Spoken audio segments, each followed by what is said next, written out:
part 3 of the Adecco Better Work, Better Life interview series, we're pleased to welcome Ron Kaufman. Ron is the world's leading educator for upgrading customer service and uplifting service culture. He's the author of the best-selling Up Your Service books and the founder of Up Your Service College. Ron helps organizations around the world achieve superior service, increase customer loyalty, build strong partnerships, and create winning service cultures. Ron, it's great to have you here with us today, and thanks for taking the time. Pleasure to be with you. Now, we've been talking a lot recently about times of challenge and change in like the right media. now. Right now. How important is it in these times for companies to offer great service? Well, in a tough economic environment like right now, people spend more time considering where they're going to spend the money that they do spend. So they're not only looking for a good price and a good product, they want to be sure that the whole experience of obtaining that product, getting value from that product, getting support after purchase of a product, that all of that gives high value as well. So right now is a time to make sure that you're giving your customers better service than they've ever received. Right. The other reason it's important during an economic downturn like this is that people reconsider the purchasing decisions that they've made. They think carefully, did I spend money well there? Was that the right company to go to? Would I go back to them again? So in an abundant economic time, well, we just spend and carry on. But now people are considering much more carefully the value they got for the money they spent, not only on the product, but on the service experience as well. Right. Now, you talk a lot about service culture. That's right. And of course, we also know about service training. Yes. What's the difference in the two? Well, first of all, training is something that's been going on for many, many years. And basically what I say is you train someone how to do something. Right. We don't actually offer service training, we offer service education. We want people to understand how to think about a customer, how to understand what a customer needs, so that in any different situation, they can apply educational principles about service and know what to do. Education, however, is only a foundational piece. In a large organization, you need people to know what to do, learn, but you also need leadership from the top, setting the context so that the whole organization goes in the direction of creating consistently better service. And in between, if you will, between the leadership at the top and the education bringing you the bottom-up good ideas and actions, we have this area called culture building support.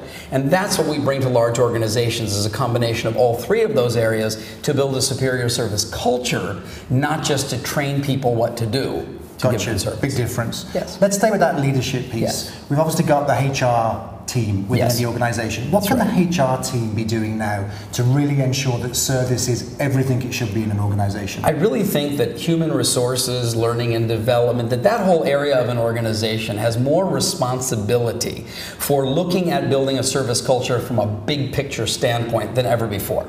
It's not enough to just say, well, we have courses on service. HR needs to take responsibility for bringing this issue of culture development to the top leadership of an organization and giving them guidance about what to do. Right. So for example, in a service leadership workshop, we teach senior leaders what are 12 core building blocks for building a superior service culture. Now, many of those building blocks, recruitment, orientation, rewards and recognition, internal communications, they're going to impact HR, or HR is going to have a role in the effectiveness of them in any extent. So HR needs to just take a much bigger picture now and realize that the culture of the organization really rests strongly on their shoulders to bring to leadership so that it rests on everyone's shoulders. Perfect. And it's a far more important function than it was, say, 15, 20 years ago. 15, 20 years ago, I think it was compensation and benefits and recruitment, and there was training and development, but now it really is creating an organization to be the kind of place that attracts the best people, motivates those people and supports those people to give their best efforts, and retains the best ones over time. Let's stay with talent again at the moment, because we're also living in times of right-sizing and downsizing. That's right. And it's often the employees that are left in the organization that are more concerned about what's going to happen the next week. What can HR be doing to ensure that those people left in the company continue to offer great service and they're not getting too wrapped up in the problems of the world at the moment? I think people basically need to make a decision of where am I going to put the focus of my attention. If my attention is inward, then I'm concerned about my job and my satisfaction and my, right? If my focus is external, then the question is always, what can I do to create more value for that person? How can I uplift that person's mood today? What can I do to upgrade the service that I'm providing? How can I help that person get a more valuable experience from working with us? If someone is concerned about their job in today's world, it's going to be much more effective for them to focus on giving value to somebody else who in fact ultimately pays the bill and provides for their salary than worrying internally. So HR needs to keep that conversation present. The customer service is about serving someone else, and that's what will come around and keep you employed. Right, right.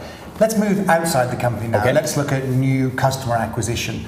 It's probably a very easy question for you, but how can great service really help win new customers in a challenging environment like we're in now? Well, positive word of mouth has always been one of the most strong ways to get a new customer, because somebody saying I had a good experience and I recommend you go there is infinitely more credible and trustworthy than a nice advertisement that's running on television, newspaper, or radio. So earning that positive word of mouth is not something that you can buy. You have to earn it through the actions that your people take and the value that you create for other folks. So if you really want to stand out and increase the number of new customers, one of the best things you can do is take fabulous care of the customers you do have. Then you're in a position to ask them for a recommendation.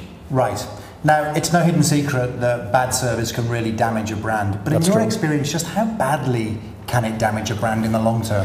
I think in the world of Twitter and blog and Facebook, bad news tends to travel fast. You click on a news channel and what do you see? The headlines are the negative ones. That's what attracts your interest. So given that bad news travels more quickly by some exponential volume compared to the good news, we have to work that much harder to make sure that the good news stories are getting out there.